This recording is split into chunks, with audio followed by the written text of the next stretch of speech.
میرے بھائیوں، محبت دل کی وابستگی، روح کا میلان، اس کو کہا جاتا ہے۔ دل انسانی جسم کا بادشاہ ہے۔ جو چیزیں دل میں پنپتی ہیں، جو خواہشات دل کے اندر قرار پکڑتی ہیں، سارا وجود وہی کرتا ہے۔ انسان کا پورا نظام اسی دل کی فرما برداری کرتا ہے۔ لیکن ہوتا یہ ہے کہ نہ چاہتے ہوئے بھی، سمجھ بوجھ رکھتے ہوئے بھی، چیزوں کے مضر اثرات سے آگاہی رکھتے ہوئے بھی بعضوں کا دل ایسی چیزوں کی طرف میلان کرتا ہے جو بڑی نقصان دہ ہوتی ہے۔ انسان کے وجود کا بھی، اس کی روح کا بھی، اس کے باطن کا بھی وہ چیزیں بہت زیادہ نقصان کرتی ہیں، لیکن انسان ان سے بعض اوقات نجات نہیں حاصل کر پاتا۔ مثلا سب کو پتہ ہوتا ہے کہ ہرس، لالچ، ہوس ایک وہ اچھی چیز نہیں۔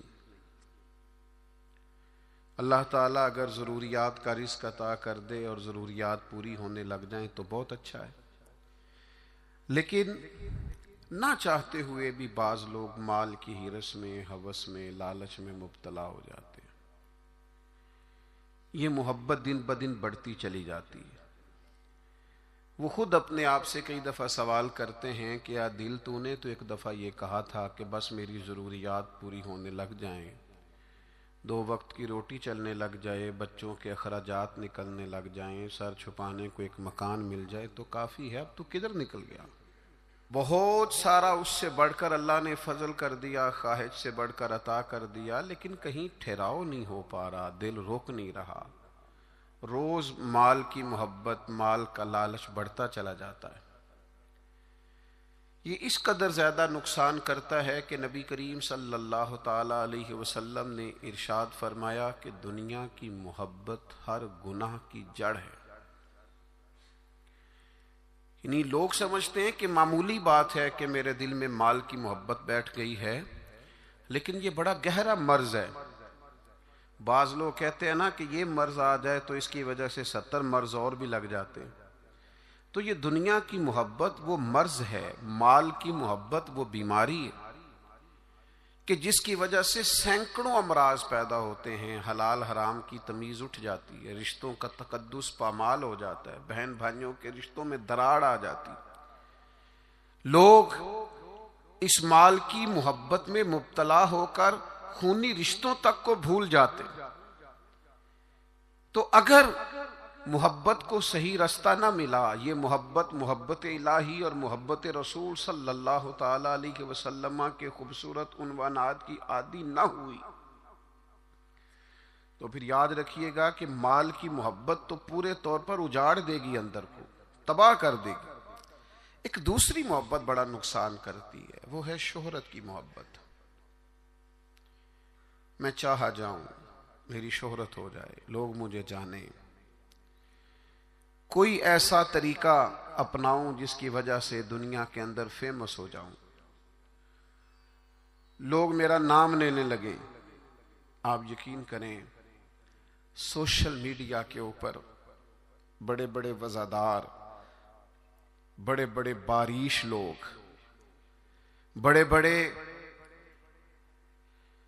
اچھے اور اچھی قد و قامت اور اچھا نام رکھنے والے لوگ فقط مشہور ہونے کے لیے وہ حرکتیں کرتے پھرتے ہیں کہ کوئی بھی سنجیدہ آدمی دیکھے تو شرم سے اس کی نظر جھک جاتی۔ یہ شہرت، اس کا لالچ، یہ شہرت کی طلب اور شہرت حاصل کرنے کے لیے ایسے خطرناک طریقوں کا حصول، شہرت حاصل کرنے کے لیے ایسے کمزور اور ایسے اخلاق سے گرے ہوئے رویے کا انداز، تباہ کر دیا اس نے دنیا کو، اجاڑ کے رکھ دیا ہے لوگوں کو۔ آپ یقین کریں، اچھے بھلے سمجھدار لوگ تھے، اچھے بھلے معاملہ فہم لوگ تھے، الجھ گئے ہیں، ذہن بن گیا ہے کہ بس جو کچھ ہے وہ یہی شہرت ہی ہے۔ او میرے بھائیو سنو، حضرت مولا علی شیر خدا فرماتے ہیں، مصنف ابن ابی شیبہ میں موجود ہے، حضرت مولا کائنات فرماتے ہیں اسے مبارک ہو جسے تھوڑے لوگ جانتے ہیں، وہ قابل مبارکباد ہے جس کا تعارف کم لوگوں میں، زیادہ لوگوں میں جس کی شناخت نہیں ہے۔ میرے بھائی، آپ کبھی ان لوگوں سے پوچھ کر تو دیکھو، ان سے کبھی ملاقات تو کرو جو بڑے مشہور ہو گئے، کبھی ان کی تنہائی میں ان کے پاس تو بیٹھو، ان سے پوچھو تو صحیح، اس شہرت کے سبب سے انہیں کچھ ایسے کام بھی کرنا پڑتے ہیں جو وہ کرنا نہیں چاہتے، انہیں کچھ ایسے رستوں سے بھی گزرنا پڑتا ہے جہاں سے گزرنے کا کبھی انہوں نے سوچا بھی نہ تھا۔ وہ تو چاہتے تھے کہ کوئی تنہائی ہوتی، قرآن مجید کا نسخہ ہوتا، 500 دانے والی تسبیح ہوتی، کہیں مصلے کا نور ہوتا، دل میں ہو یاد تیری گوشہ تنہائی ہو، پھر تو خلوت میں عجب انجمن آرائی ہو۔ دل چاہتا تھا، لیکن یہ شہرت، اس کی طلب، ہاں ایک بات ہے، اگر آپ شہرت چاہتے ہیں، معروف ہونا چاہتے ہیں، مشہور ہونا چاہتے ہیں، بہت سارے لوگوں میں چاہتے ہیں کہ آپ کا نام سنہری حروف سے ہو اور زیادہ لوگ آپ کو جانے پہچانے، تو قرآن مجید نے نسخہ دیا ہے، فرمایا ان الذین آمنوا وعملوا الصالحات سیجعل لهم الرحمن ودا، جو ایمان لانے کے بعد نیک عمل کرے گا رب لوگوں کے دلوں میں محبت پیدا فرما دے گا، رحمان ایسا ماحول بنا دے گا کہ ان لوگوں کے دلوں میں، اللہ تعالیٰ لوگوں کے دلوں میں اس بندے کی محبت پیدا کر دے گا۔ ایک اور محبت ہوتی ہے،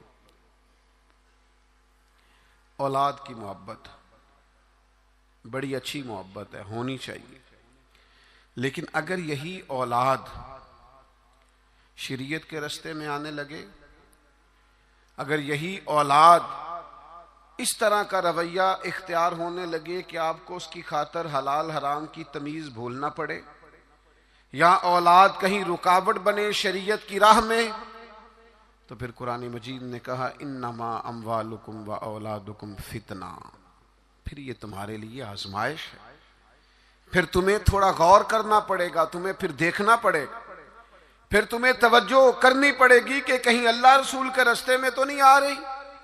حضرت ابوبکر صدیق رضی اللہ تعالیٰ عنہ کے بیٹے نے ایک دفعہ کہا تھا کہ ابا جی، مسلمان ہونے سے پہلے جب بدر کے دن میں کفار کی طرف سے لڑتے ہوئے آ رہا تھا تو آپ میری تلوار کی زد میں آ گئے تھے، میں آپ کو قتل کر سکتا تھا پر میں نے باپ سمجھ کر کے چھوڑ دیا۔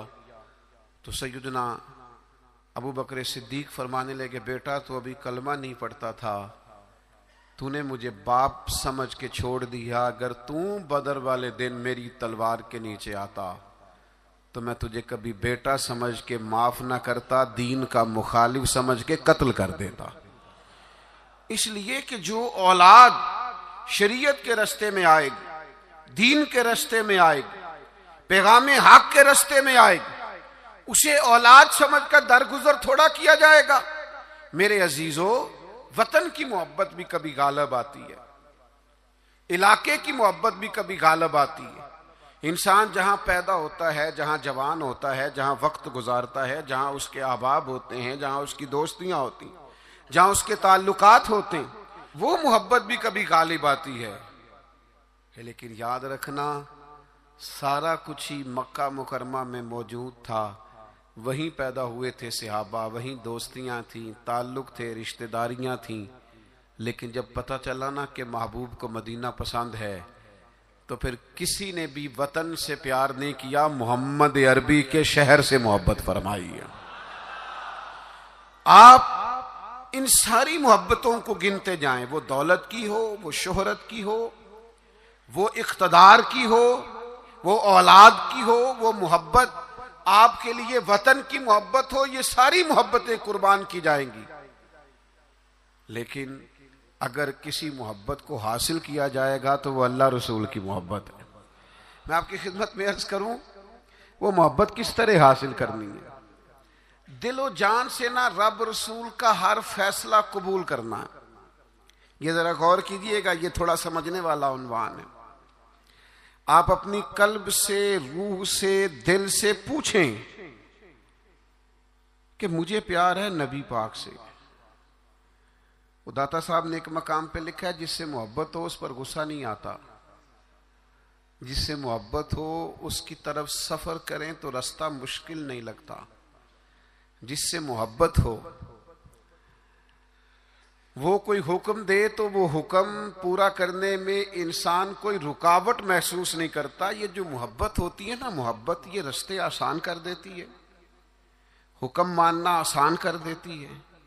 محبوب کچھ بھی کہہ دے، کسی وقت بھی کہہ دے، کسی رنگ میں بھی کہہ دے، کسی حال میں بھی کہہ دے۔ تو محبت ایک ایسی چیز ہے جو انسان کو اتنا خوبصورت بنا دیتی ہے کہ کمال ہو جاتا ہے۔ جب ایک انصاری نے نا نبی کریم علیہ السلام کا فیصلہ پورے طور پر نہیں نہ مانا، حضور نے ایک فیصلہ کیا، ایک انصاری تھے تو انہوں نے وہ فیصلہ پورے طور پر تسلیم نہیں کیا۔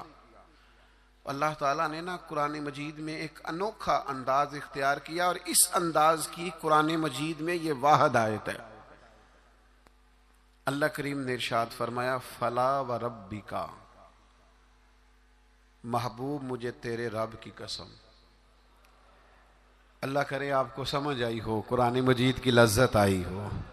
ذرا یہ انداز دیکھیے، یہ نہیں فرمایا کہ مجھے میری قسم ہو یا تیری قسم ہو، فلا وربک، محبوب مجھے تیرے رب کی قسم۔ رب آکھے اے سونے محبوبہ تیرے 100 ناز اٹھے نہ ہاں، لوکی میریاں قسماں چاندے نے، میں تیریاں قسماں چانا ہاں۔ فلا وربک، محبوب مجھے تیرے رب کی قسم، لا یؤمنون حتی یحکموک فیما شجر بینہم، محبوب یہ اتنی دیر تک مومن نہیں ہو سکتے جب کہ ہر معاملے میں تیرا فیصلہ قبول نہ کریں۔ اور پھر کیا کریں؟ ثم لا یجدوا فی انفسہم حرجا مما قضیت ویسلموا تسلیما، اور پھر اپنے دل میں اس فیصلے کے بارے میں ذرا سا بوجھ بھی محسوس نہ کریں، پورے طور پر اپنی گردن جھکا دیں محبوب تیرے فیصلوں پر۔ جب تک یہ والا رویہ اختیار نہیں نہ کرتے کہ تیرا ہر فیصلہ قبول ہو، تیری ہر بات قبول ہو، تیرا ہر رنگ قبول ہو، جب تک یہ تسلیم نہیں کرتے اتنی دیر تک رب ان کا ایمان قبول نہیں فرماتا۔ جب تک پورے طور پر قبول نہیں نہ ہوتے فیصلے۔ اچھا میں آپ کی خدمت میں ایک بات عرض کروں،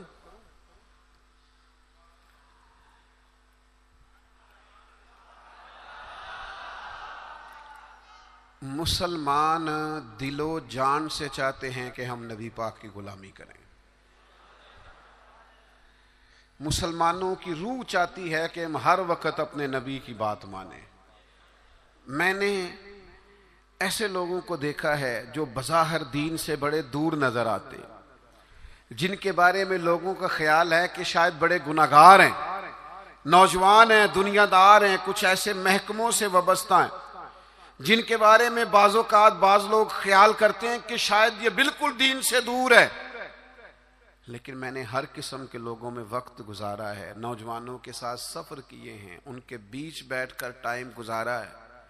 میں آپ کو سچ کہتا ہوں، تجربے کے بعد کہتا ہوں، سمجھ بوجھ کے کہتا ہوں، کلین شیو والے نوجوانوں کی آنکھوں میں حضور کی محبت کے لیے آئے ہوئے آنسو دیکھ کے کہتا ہوں، چڑھتی جوانیاں جو مدینے کے لیے تڑپتی ہیں، ان جوانیوں کے دامن سے پھوٹنے والی ضیائیں دیکھ کر کہتا ہوں، چاہتے ہیں مسلمان حضور کی غلامی کریں۔ صرف مسئلہ پتہ کتنا ہے؟ بارش کا پہلا قطرہ نہیں بنتے، قدم نہیں اٹھاتے، فیصلہ نہیں کرتے، اپنے اندر وہ جو ولولہ ہے، وہ جو شوق ہے، اس کو نہ عملی جامہ نہیں پہناتے. آپ کے اندر تڑپ ہے، بس آپ شروع کریں. چھوڑیں آپ کسی سے پوچھنا کیوں ہے، بس شروع کر دیں درود و سلام پڑھنا. چھوڑیں ماحول کو کیا دیکھنا ہے. اگر آپ کو پتہ چل گیا ہے کہ محبوب کو داڑھی والا چہرہ پسند ہے تو پھر کسی کو پسند ہو نہ ہو، رنگے چمن پسند نہ پھولوں کی بو پسند، ہم کو ہے وہ پسند جسے آئے تو پسند. پھر فیصلہ کریں، پھر توجہ کریں. نبی پاک علیہ الصلوۃ والسلام کبھی اشارتاً بھی کوئی بات کرتے نا. اچھا، میں بہت سارے صوفیاء کو جب پڑھتا ہوں نا، اور بالخصوص عاشقوں کی داستانیں پڑھتا ہوں، تو جو رنگ عاشقوں نے پیش کیا ہے نا، وہ کسی اور کے بس کی بات ہی نہیں. یہ جو عشاق ہوتے ہیں نا، عشاق، ان کے نا ذرا انداز ہی تھوڑے نرالے ہوتے ہیں. الٹی ہی چال چلتے ہیں دیوان گانے عشق، یہ آنکھوں کو بند کرتے ہیں پر دیدار کے لیے. الٹی ہی چال چلتے ہیں دیوان گانے عشق، آنکھوں کو بند کرتے ہیں پر کس کے لیے؟ دیدار کے لیے. باقی ایک پنجابی شاعر نے بھی کہا ہے، میرا کوئی ضروری نہیں آپ سارے شعراء سے اتفاق ہی کریں، لیکن اس نے کہا ہے عقل اتنی بری چیز نہیں، پر اس نے کہا ہے عشق دے چلے ہی نمبر لے گئے. میں نے نہیں کہا، کسی کی بات سنا رہا ہوں. وہ کہتا ہے عشق دے چلے ہی نمبر لے گئے، عقل منداں تے ایویں ہی، عقل منداں تے ایویں ہی عمراں گالیاں. عشق دے چلے ہی وہ نمبر لے گئے. اور اقبال بھی کہتے ہیں بے خطر کود پڑا آتش نمرود میں عشق. اتنی بڑی آگ، اوپر سے پرندہ بھی گرے تو جل جائے، لیکن جناب ابراہیم نے 1 منٹ نہیں لگایا سوچنے پر، بے خطر کود پڑا آتش نمرود میں عشق. عقل تھی محو تماشائے لبے بام ابھی، اور پختہ ہوتی ہے اگر مصلحت اندیش و عقل. عشق ہو مصلحت اندیش تو ہے خام ابھی. سوچ سمجھ کے چلے نا، عقل تو پختہ ہوتی ہے، پکی ہوتی ہے. تو عشق سوچ سمجھ کے چلے تو ابھی کچا ہے. عشق سوچ سمجھ کے فیصلہ کرے تو ابھی پلپلا ہے، ابھی رستے میں ہے. عقل آخدی چگے نو سام کے رکھ، اپنا آپ سمیٹنا چاہیے. تے عشق آخدہ چگے دا کی کرنا ہے، چگا بال کے سیکنا چاہیے. یہ جو لوگ ہوتے ہیں نا محبت والے، ان کے نرالے انداز ہوتے ہیں. حضرت جناب سیدنا عبداللہ ابن رواحہ رضی اللہ تعالیٰ عنہ جمعہ پڑھنے آئے مسجد نبوی میں. حضور نے کسی صحابی سے فرمایا بیٹھ جاؤ. یہ دوران گفتگو کبھی کبھی نظم و ضبط ٹھیک کرنے کے لیے کسی کو متوجہ کرنا پڑتا ہے. کبھی کبھی میں بھی پیار سے کہہ دیتا ہوں موبائل والے بھائی، یہ کہنا پڑ جاتا ہے. پھر کسی دفعہ اثر بھی ہوتا ہے کہ یار کوئی مطلب ناراض ہی نہ ہو جائے، یہ کہنا پڑ جاتا ہے. تو اب میں تو اس لیے کہتا ہوں کہ موبائل والے بھائی کہوں گا تو کوئی ناراض نہیں ہوگا، اس لیے کہ سارے ہی موبائل والے بھائی کے، اس میں ناراضگی والی یہ کسے باشد ہے، سارے ہی موبائل والے بھائی ہیں، کوئی انشاءاللہ بگڑے گا. بہرحال آپ توجہ کریں میری بات پر. تو کبھی کبھی نظم و ضبط ٹھیک کرنے کے لیے کہنا پڑتا ہے. تو حضور نے فرمایا بیٹھ جاؤ. کہہ دیا کسی کو.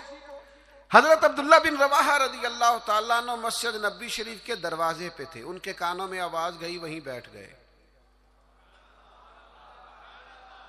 نبی پاک صلی اللہ تعالیٰ علیہ وآلہ وسلم نے نماز کے بعد فرمایا عبداللہ وہیں بیٹھ گئے، حضور آپ نے کہا نہیں تھا. تو جو نبی پاک علیہ السلام نے اس پر تبصرہ کیا ہے نا، اسے ابن حجر اسقلانی نے لکھا ہے. حضور نے کسی سے کہا بیٹھ جاؤ، حضور نے کسی سے کہا بیٹھ جاؤ، پر محبت رسول کا عالم دیکھو. حضرت عبداللہ ابن رواحہ دروازے پر بیٹھ گئے، چونکہ حضور نے نام نہیں نہ لیا، وہ وہیں بیٹھ گئے. تو حضور علیہ الصلوۃ والسلام نے کیا تبصرہ کیا؟ اللہ کے محبوب فرمانے لگے اللہ تعالی تمہاری اللہ رسول کی فرما برداری کی ہرس میں اللہ اور اضافہ کر دے. یہ جو تمہارے اندر ہرس ہے نا کہ میں نے رب رسول کی فرما برداری کرنی ہے، عبداللہ میری دعا ہے اللہ اس ہرس میں اضافہ کر دے. ہرس بڑے ہیں، انسان بڑی چیزوں کا حریص ہے، پر حضور فرما رہے ہیں میرے صحابہ رب رسول کی فرما برداری کے حریص ہیں. یہ ہرس کرتے ہیں کہ زیادہ سے زیادہ غلامی ہو، زیادہ سے زیادہ فرما برداری کریں، زیادہ سے زیادہ محبوب کے نقش قدم چلیں.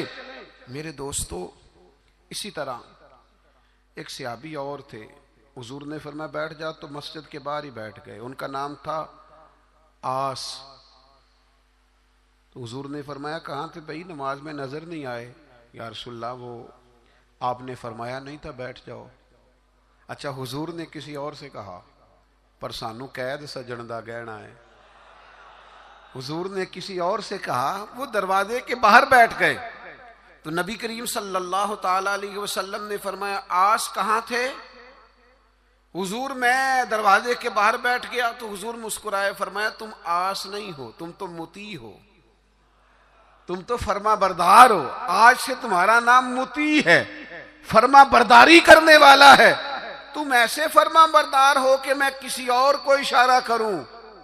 تم اتنے محبت کرنے والے ہو، تم سمجھتے ہو میرے محبوب کی بات ہے نا تو مجھے بھی آگے بڑھ کے قبول کرنی چاہیے. میرے عزیزو، میں نے کہا ہم چاہتے ہیں حضور کی محبت کے مطابق عمل کریں، لوٹ آئیں، لیکن ہم نا بارش کا پہلا قطرہ نہیں بنتے، فیصلہ نہیں کرتے. آگے بڑھوں؟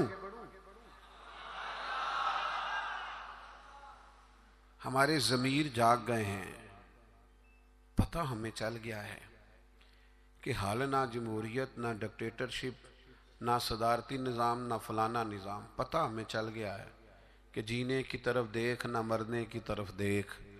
جب چوٹ لگے دل پر تو مدینے کی طرف دیکھ. پتہ ہمیں چل گیا ہے کہ نجات حضور کے قدموں میں ہے. سمجھ ہمیں آ گئی ہے کہ نجات نبی پاک کے قدموں میں ہے. لیکن ہم پتہ کیا کرتے ہیں، ہم نہ وہیں الجھے رہتے ہیں، بات کو سمجھتے نہیں، آگے بڑھتے نہیں. ضمیر جاگ گیا ہے، فیصلہ نہیں کرتے. چلو پورے ملک میں تو دین نافذ ہوگا، انشاءاللہ ہوگا. اپنے 6 فٹ کے قد پہ نہ نافذ کریں، اپنے گھر پہ نہ نافذ کریں، اپنے دفتر پہ نہ نافذ کریں، اپنے ادارے میں نہ نافذ کریں، اپنے یاروں میں نہ نافذ کریں. یہاں سے تو شروع کریں نا، یہاں سے تو آغاز کریں. آپ یقین کریں 5 دوست اگر آپ کہیں اکٹھے ہیں نا، 5 دوست، تو ایک دوست شروع کر دے جب بھی ملاقات ہو نبی کریم کی کوئی حدیث بیان کرے. ایک دوست کہنا شروع کر دے یار آؤ نا نماز پڑھنے چلیں. ایک دیکھو میں نے 5 میں سے ایک کہا ہے. ایک کہنا شروع کر دے یار بس آپ جھوٹ نہیں بولنا یار، بس بڑا ہو گیا. ایک صرف ان میں سے پیغام دے کہ نہیں یار دھوکہ دہی نہیں کرنی. ایک ان میں سے کہے کہ یار تھوڑا سا نا وقت اب ماں باپ کے لیے بھی نکالنا ہے، اب گھر والوں کے لیے بھی تھوڑا وقت دینا. ایک میں ذمہ داری سے کہتا ہوں، وہ باقی 4 سامنے شاید مذاق اڑائیں، سامنے شاید کہیں بیٹھ جا تو اتنا نیک پتہ ہے ہمیں تیرا، لیکن میں سچ کہتا ہوں وہ سامنے آپ پر تنقید کریں گے لیکن دل ان کا گواہی دے گا یار کہہ تو ٹھیک ہی رہا ہے. یہ دین کے اندر، یہ نبی پاک کی محبت کے پیغام کے اندر اللہ نے نا جاذبیت بڑی رکھی ہے، اس میں کشش بڑی رکھی ہے، اسلام کے اندر لچک بڑی رکھی ہے. اسلام کی فطرت میں قدرت نے لچک دی ہے، اتنا ہی یہ ابھرے گا جتنا کہ دبا دو گے. اس کے اندر سے ہمیشہ ضیاء پھوٹتی ہے، روشنی نکلتی ہے. آپ حضور کا پیغام دے دیں، مزاج بنائیں، کہہ دیں، آپ یقین کریں بڑا لطف آئے گا، بڑا مزہ آئے گا. اس کے اندر بڑا کرم ہوتا ہوا آپ کو دکھائی دے گا. آپ محسوس کریں گے کہ میرے کہہ دینے سے انقلاب آ گیا، بہتری آ گئی. آپ اس پہ اور یہ سب کے لیے بنائیں آپ، یہ کسی کے حق میں بھی کوئی بھی سامنے ہو آپ کا نعرہ ہمیشہ محبت رسول کا ہونا چاہیے. وہ دوستوں کی محفل ہو، گھر میں ہو، دفتر میں ہو. بات ایک صحابی تھے حضرت برا بن مالک، نوجوان تھے. اچھا، جس طرح سیر کرنے کا مزہ جوانی میں ہے نا، کپڑے پہننے کا لطف جوانی میں ہے، سفر کرنے کا ذائقہ جوانی میں ہے. چلو مجھے کہہ لینے دو، کھانے پینے کا لطف بھی جوانی میں ہے. جس طرح دوستوں کے ساتھ آنے جانے، بیٹھنے، گپ شپ کرنے کا لطف جوانی میں ہے. او میرے بھائیوں، حضور سے عشق کرنے کا مزہ بھی جوانی میں ہے. یہ کبھی جوانی میں لگ جائے نا، عشق لگا سی کھیڈاں کھیڑ دینوں. کوئی نہیں سمجھ آئی آپ کو؟ اگر آئی ہوتی نا تو یقین کرو آپ کو سمجھ آ جاتی. اگر یہ سمجھ آئی ہوتی تو آپ کو سمجھ آ جاتی. عشق لگا سی کھیڈاں کھیڑ دینوں، تے مینوں کھیڈاں بھل گئیاں. میں تے کجل پایا سی یار دے ویکھنے نو، پھر میں او دی یاد وچ ہی روندیاں ڈل گئیاں. حیدر شاہ اس گلی کدے نہ رول دی، پر ہن تے رول دی رول گئیاں. مجھے کچھ دوست کہتے ہیں کئی دفعہ، آپ تھکتے نہیں؟ کبھی آپ بلوچستان میں ہوتے ہیں، کبھی آپ سندھ میں ہوتے ہیں، اگلے دن پتہ چلتا ہے کہ آپ لاہور کی کسی تقریب میں شریک تھے. پھر کچھ دنوں کے بعد ہمیں خبر آتی ہے کہ یہ تو بہاولپور پہنچ گئے. تو آپ تھکتے نہیں؟ تو میں کہتا ہوں کہ کبھی عرش پر، کبھی فرش پر، کبھی در بدر، کبھی ان کے در.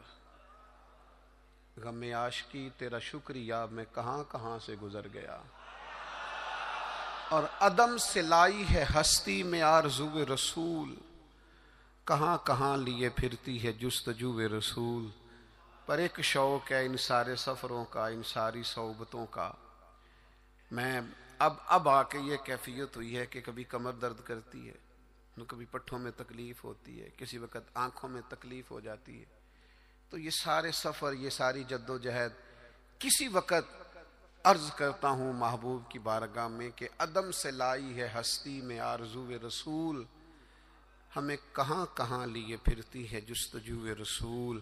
بس اتنی آرزو ہے کہ عجب نظارہ ہو میدان حشر میں بے دم، کہ سب ہوں پیش خدا اور میں روبرو رسول.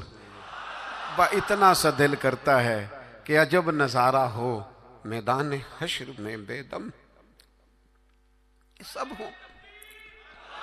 ایک صحابی ہیں حضرت برا بن مالک رضی اللہ تعالی، چڑھتی جوانی اور عشق رسول بھی پورا جوبن پہ. ان کے قد کاٹ کا بھی پورا باکپن اور محبت رسول کے دریا بھی پورے کا پورا ان کے سینے میں موجزن. تو حضور کا مجھے یوں لگتا ہے کہ ارادہ کرم ہوا کہ لوگوں کو بتاؤں بھلا یہ مجھ سے کتنی محبت کرتا ہے. نبی کریم علیہ السلام نے فرمایا میں کوئی حکم دوں تو پورا کرو گے؟ بڑے خوش قسمت تھے جو حضور کے سامنے نبی پاک سے حکم لیتے تھے. فرمایا برا میں کوئی حکم دوں تو پورا کرو گے؟ عرض کی حضور حکم کریں تو صحیح. تو محبوب نے مسکرا کے فرمایا جاؤ اپنے باپ کی گردن کاٹ کے لاؤ. تلوار تھامی اور دوڑ پڑے، بھاگے. کریم محبوب فرمانے لگے جاؤ اسے پکڑ لو ورنہ یہ سچ مچ باپ کی گردن لے آئے گا. ان کو صحابہ پکڑ کے لائے تو محبوب فرمانے لگے وہ تو ایک بات گویا آزمانے کو کی تھی، میں کوئی رشتے توڑنے تو نہیں آیا دنیا میں تو رشتے جوڑنے آیا. ان کی محبت رسول کا یہ لیول تھا کہ آپ حکم کریں تو میں باپ کی گردن لانے کو تیار ہوں. گویا میں ہر رشتے، ہر ناطے کی قربانی پیش کرنے کو تیار ہوں. یا رسول اللہ مجھے صرف آپ چاہیے. ان کی محبت کا یہ لیول تھا. اور اس لیول پر انہیں اجر کیا ملا؟ جب وہ بیمار ہوئے تو محبوب تیمارداری کے لیے گئے. میں نے سنا ہے وہ بن سنور کر میری عیادت کو آ رہے ہیں. میں سوچتا ہوں کہ کیا بنے گا، وہ آ رہے ہیں، میں جا رہا ہوں۔ حضور تیمارداری کے لیے تشریف لائے۔ اللہ کے حبیب صلی اللہ تعالی علیہ وسلم نے ان کی حالت دیکھی تو ایک دعا فرمائی۔ محبوب فرمانے لگے اے اللہ، دیکھیں اس دعا کا حسن دیکھیں، فرمایا اے اللہ جب برا بن مالک سے تیری ملاقات ہونا تو تو اس سے مسکرا کے ملنا جو تیری شان کے لائق ہے۔ اے اللہ تو اس سے مسکرا کے ملنا اور یہ تجھ سے مسکرا کے ملے۔ اور سنو میرے بھائیوں، اس حدیث پاک کا نتیجہ سنو۔ اس کا نتیجہ علماء فرماتے ہیں یہ نکلتا ہے کہ جو مصطفیٰ کریم سے رج کے محبت کرے گا، کھل کے محبت کرے گا، ہر رشتے سے بڑھ کر حضور سے محبت کرے گا، اس کے اجر کے لیے حضور نے دعا فرمائی ہے جب قیامت میں اللہ کے حضور حاضر ہوگا تو رب اس سے مسکرا کے ملاقات کرے گا جو اس کی شان کے لائق، اور بندہ بھی رب سے مسکرا کے ملے گا۔ میرے عزیز یاد رکھیے گا کہ اپنی زندگی کے اندر حضور کی محبت ہمیشہ اپنا لیں۔ اچھا بعض اوقات نا نبی پاک علیہ السلام کی محبت کے لیے مشکل فیصلے بھی کرنے پڑیں گے، کٹھن رستوں سے بھی گزرنا پڑے گا۔ آپ کو سارا قبیلہ منع کرے گا، ساری برادری روکے گی، مجھے کہہ لینے دو، خاندان میں والدین بھی منع کریں گے۔ آپ کو محبت رسول کے رستے پر چلنا ہے تو بہت سارے احباب بھی آپ کو کہیں گے یار دنیا کا بھی ماحول سمجھنا پڑتا ہے، حالات دیکھو بدل گئے۔ معاذ اللہ کچھ لوگ یہ بھی کہتے ہیں وہ زمانہ اور تھا، یہ زمانہ اور ہے۔ لوگ آپ کو بڑی آراء پیش کریں گے، بڑا بڑا رنگ پیش کریں گے، لیکن اگر آپ اس کو سمجھ جائیں، اس پر غور کر جائیں کہ ہمیشہ برکت رسول اللہ کی بات ماننے میں صلی اللہ تعالی علیہ وسلم، اور میرے نبی پاک صلی اللہ تعالی علیہ وسلم کی غلامی اور محبت میں کبھی نقصان نہیں ہوتا۔ ایک حضور کے صحابی تھے حضرت جلابیب رضی اللہ تعالیٰ عنہ، صحیح مسلم شریف میں ان کا تذکرہ موجود ہے۔ حضرت جلابیب رضی اللہ تعالیٰ عنہ کا رنگ زیادہ گورا نہیں تھا، خوبصورت آدمی نہیں تھے، قد بھی بہت اونچا نہیں تھا، یعنی یوں سمجھ لیے کہ قد بھی تھوڑا سا اس طرح کا تھا، رنگ و روپ بھی اس طرح کا تھا، حالات کچھ اور ہی تھے۔ ان کی شادی نہیں ہوتی تھی۔ اللہ کے رسول صلی اللہ تعالی علیہ وسلم نے فرمایا جاؤ فلاں قبیلے میں جا کے ان لوگوں سے کہو اپنی بیٹی کا نکاح تیرے ساتھ کر دیں۔ وہ چلے گئے، ان لوگوں سے جا کے کہا، لیکن ان لوگوں نے جب حضرت جلابیب رضی اللہ تعالیٰ عنہ کا نام سنا نا، یہ وہی جلابیب ہیں جن کے بارے میں نبی پاک نے فرمایا یہ مجھ سے ہے اور میں اس سے ہوں۔ لوگوں نے جب آپ کا نام سنا تو ظاہر ہے بیٹی والے بڑا سوچا کرتے ہیں، ان کو غور کرنے کا پورا حق حاصل ہوتا ہے۔ انہوں نے کہا حضرت جلابیب نہ تو قد کاٹ ہے، نہ رنگ روپ ہے، نہ پاس کوئی پیسہ ہے، تو یہ کس طرح بات آگے چلے گی، کس طرح معاملہ بہتر ہوگا؟ انہوں نے تھوڑی لیت و لالا کی بات کرنے میں، سمجھنے میں تھوڑا وقت لیا۔ وہ جس بیٹی کے لیے پیغام نکاح لے کے گئے تھے وہ پردے کے پیچھے سے بولی، کہنے لگی آپ مجھے حضور کے حوالے کریں۔ فیصلہ اگرچہ مشکل ہے، رستہ اگرچہ کٹھن ہے، پر چونکہ نبی کریم نے فرمایا ہے لہذا آپ مجھے حضور کے حوالے کریں۔ اس خاتون کا نکاح اللہ کے محبوب کے حکم پر حضرت جلابیب سے ہو گیا۔ 2 دعائیں میرے نبی پاک نے دی۔ جب شادی ہو رہی ہے تو خاوند نہ زیادہ خوبصورت ہے، نہ مالدار ہے، نہ خوبصورت قد کاٹ ہے، 2 دعائیں اللہ کے محبوب صلی اللہ تعالی علیہ وسلم نے دی۔ کہا اے اللہ اس کے لیے ہر قسم کی خیر مقدر فرما اور اسے زندگی کی ہر تکلیف سے محفوظ فرما۔ کل تک وہ غریب تھی، فیصلہ کیا محبت رسول میں۔ فیصلہ مشکل ہوتا ہے لیکن کرنے کے بعد پتہ چلتا ہے جب تک بکے نہ تھے کوئی پوچھتا نہ تھا، تو نے خرید کر ہمیں انمول کر دیا۔ اور میں نے بڑا پہلے ایک شخص سے کہا تھا ایک امیدوار تھے اسمبلی کے، تو مجھ سے ملے تو مجھے کہنے لگے آپ تو توجہ ہی نہیں کر رہے، لوگ ہمیں بھی بڑے ووٹ دیتے ہیں۔ میں نے کہا آپ کو ووٹ دیتے ہیں، ہمیں تو جان دیتے ہیں، آپ کا ہمارا بڑا فرق ہے۔ تو آپ جو بات کر رہے ہیں وہ ٹھیک ہوگی، لیکن جب تک بکے نہ تھے کوئی پوچھتا نہ تھا، تو نے خرید کر ہمیں انمول کر دیا۔ نبی پاک نے دعا دی، اے اللہ خیر مقدر کرنا، ہر تکلیف سے محفوظ رکھنا۔ صحابہ فرماتے ہیں پھر اسی خاتون کو ہم نے دیکھا، نہ مدینے میں انصار میں اس سے زیادہ کوئی مالدار خاتون تھی اور نہ اس سے زیادہ خرچ کرنے والی کوئی خاتون تھی۔ آپ کو محبت رسول میں وقتی فیصلہ کرنا مشکل لگے گا، لیکن یاد رکھنا میرے بھائی، پھر محبت رسول بعد میں جو انسان کے لیے وسعتیں پیدا کرتی ہے نا، اپنے لب و لہجے میں کہوں، پھر حضور سے پیار کرنے والوں کی جو موجیں لگتی ہیں نا، پھر جو کرم ہوتا ہے نا، خدا جانے بلندی ہے کہ پستی پر جہاں میں ہوں وہاں کوئی نہیں ہے، پھر وہ جو نتیجہ نکلتا ہے وہ بڑا شاندار ہے۔ اگرچہ وقتی طور پر کچھ چیزیں مشکل محسوس ہوتی ہیں، لیکن پھر کرم ہو جاتا ہے۔ ایک صحابیہ تھی حضرت فاطمہ بنت قیس، ان کے لیے بھی مشکل تھا نکاح کا فیصلہ کرنا، لیکن ان کو پتہ چلا نا کہ نبی پاک کی خواہش ہے کہ میں اسامہ بن زید سے نکاح کر لوں، تو انہوں نے فوراً جناب اسامہ بن زید سے نکاح کر لیا۔ حضور کی خواہش کو پیش نظر رکھا۔ دو تین چیزیں ہمیں سمجھنی ہے، بس بات سمیٹنے لگا ہوں۔ ایک تو جہاں جہاں نبی پاک نے حد بندی کی ہے نا، اس حد بندی کو کبھی نہیں توڑنا۔ جو حدود، جو دائرے، جو قوانین نبی کریم نے بیان فرما دیے ہیں، ان سے کبھی تجاوز نہیں کرنا۔ دیکھو سونے کی انگوٹھی حضور نے مرد کو حرام قرار دی، سارا زمانہ بھی کہے تو یہ ہاتھ پر پہننی نہیں چاہیے۔ کچھ چیزیں ہیں جن میں حضور نے نا حد بندی کر دی۔ پیتل تانبا مرد کے لیے نہیں جائز، نہ پہنے آپ، ریشم کا لباس نہ پہنے۔ جہاں حضور نے تعین کر دیا حدود کا، آپ کوئی اتنا مشکل مسئلہ نہیں ہے۔ آپ اس پہ، ایک صحابیہ تھیں، ان کا سگا بھائی انتقال کر گیا، تو نبی پاک علیہ السلام نے حکم دیا ہے کہ کسی کا بھی سوگ 3 دن سے زیادہ نہیں کرنا، سوائے اس عورت کے لیے جس کا خامد چلا جائے وہ عدت پوری کرے۔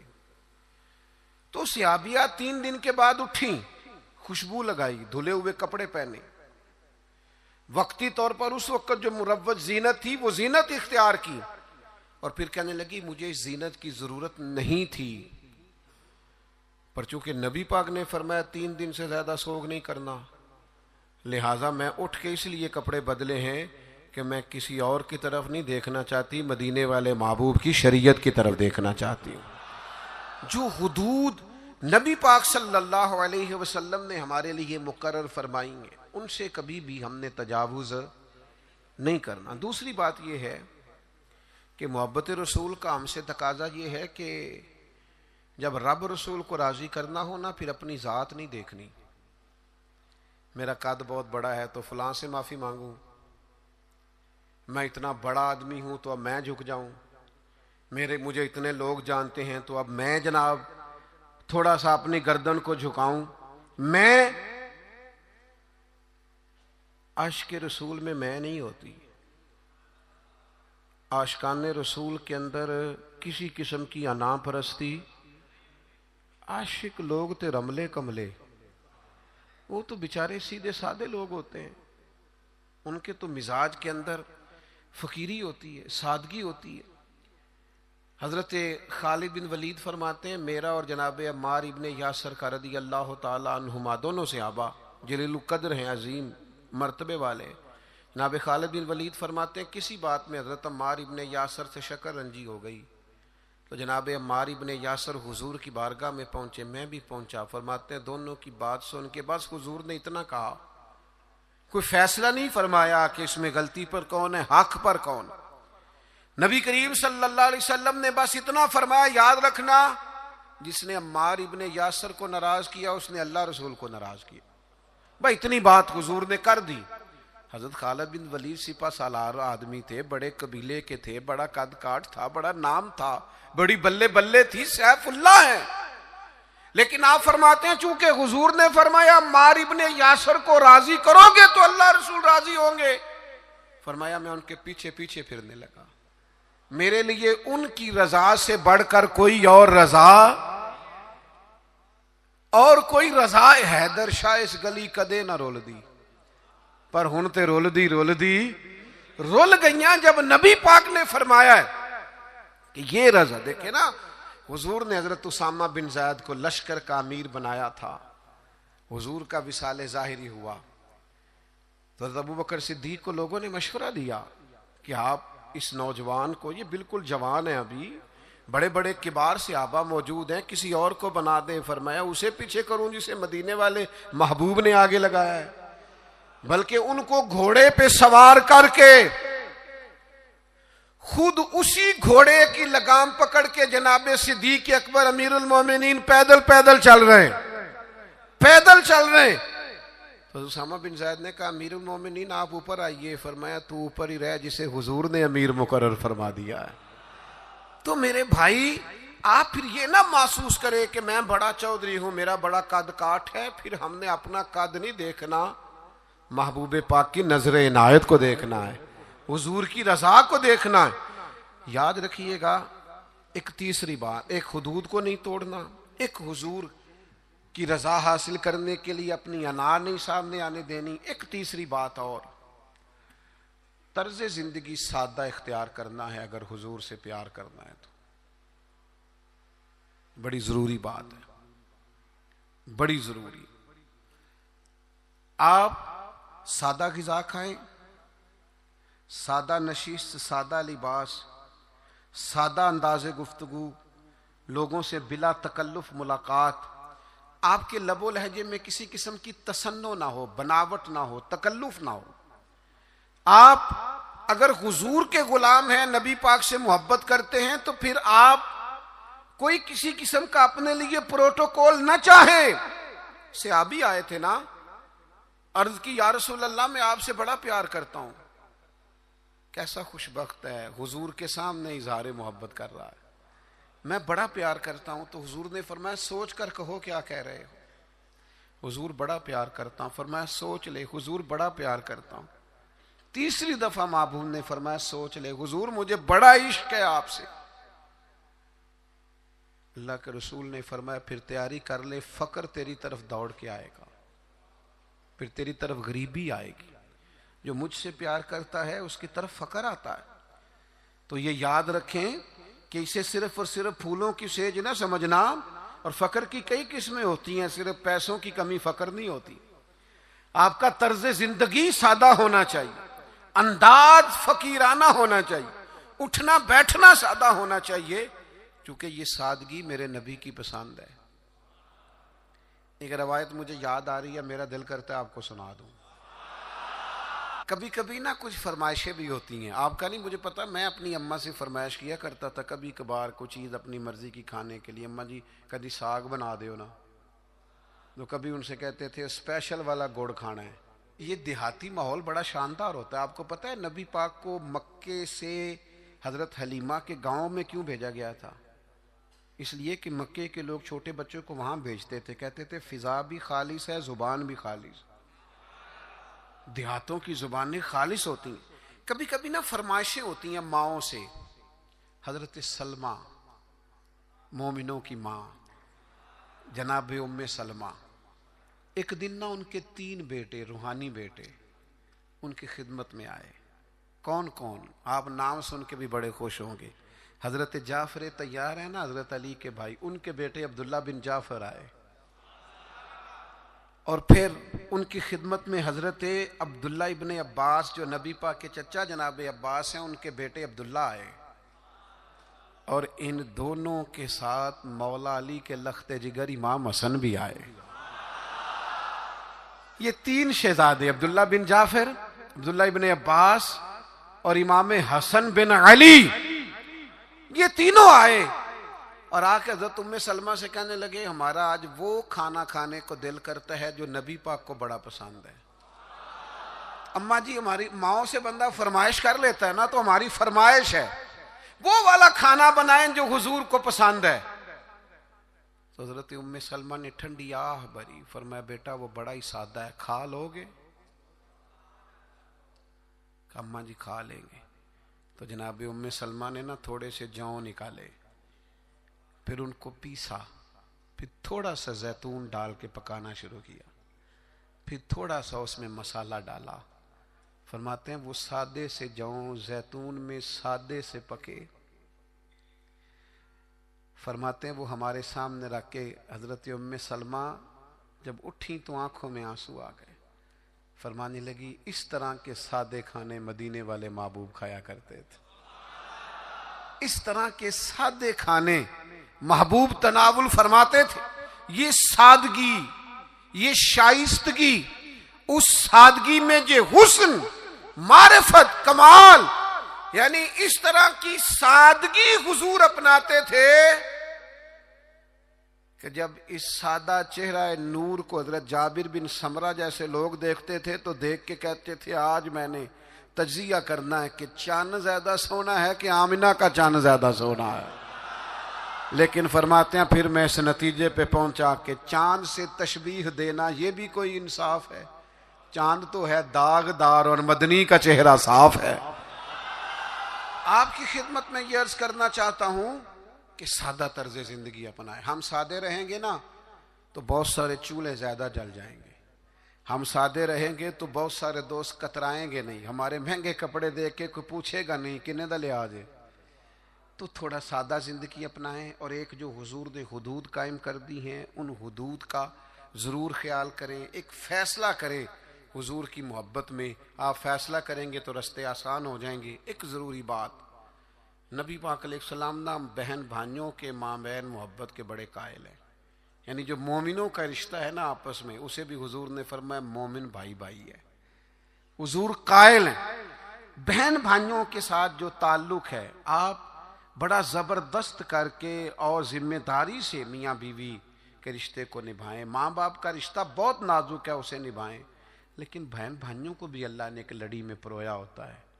ایک بھائی بیٹھا رہتا تھا حضور کی خدمت میں، دوسرے بھائیوں نے آ کے شکایت کی یا رسول اللہ ہمیں ساری محنت کرنی پڑتی ہے۔